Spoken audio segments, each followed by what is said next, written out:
அஸ்ஸலாமு அலைக்கும் வரஹ்மத்துல்லாஹி தஆலா வபரகாத்துஹு. இன்னைக்கு நம்ம வீடியோவில் என்ன பார்க்க போகிறோம் அப்படின்னா, ஹதீஸின் தலைப்பில் அடுத்த பாடமான வாழ்வியல் தொடர்பாக தான் நம்ம பார்க்க போகிறோம். அதில் என்ன பார்க்க போகிறோம் அப்படின்னா, ஹதீஸ் நம்பர் 4 தான் பார்க்க போகிறோம். எப்பயுமே ஹதீஸை படிக்கிறதுக்கு முன்னாடி காலன் நபியு ஸல்லல்லாஹு அலைஹி வஸல்லம், இப்போ பேசுவதற்கு முன் சலாம் கூறுங்கள் அப்படின்னு சொல்கிறாங்க. அது என்ன அப்படின்னா, அஸ்ஸலாமு கபுலல் கலாமி, பேசுவதற்கு முன் சலாம் கூறுங்கள். நாம் யாரிடமாவது பேச ஆரம்பிக்கும் போது முதல்ல நம்ம என்ன சொல்றோம்? ஹலோ, ஹாய், எப்படி இருக்கீங்க, அப்படிதான் நம்ம ஆரம்பிக்கிறோம். ஆனா ஒரு முஸ்லிமின் அழகான அடையாளம் அஸ்ஸலாமு அலைக்கும் என்பதுதான். சலாம் என்பது வெறும் வாழ்த்து அல்ல, அது ஒரு துவா. அல்லாஹ்வின் அமைதியும் அருளும் ஆசீர்வாதமும் உங்கள் மீது உண்டாகட்டும் என்று நாம் வேண்டுகிறோம். நாம் முதலில் சலாம் கூறினால் அன்பு அதிகரிக்கும், உறவுகள் வலுப்படும், மனங்களில் இருக்கும் பகைமையும் குறையும்.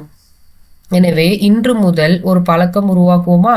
பேசுவதற்கு முன்னாடி சலாம் கூறுவோம் இன்ஷா அல்லாஹ். இன்று நீங்க சந்திக்கும் ஒவ்வொரு முஸ்லீமிடமும் முதல்ல நம்ம என்ன சொல்லணும்? சலாம் சொல்லணும்.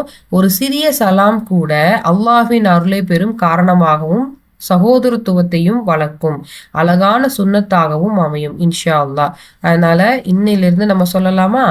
அஸ்ஸலாமு அலைக்கும் வரஹ்மத்துல்லாஹி வபரகாத்துஹு.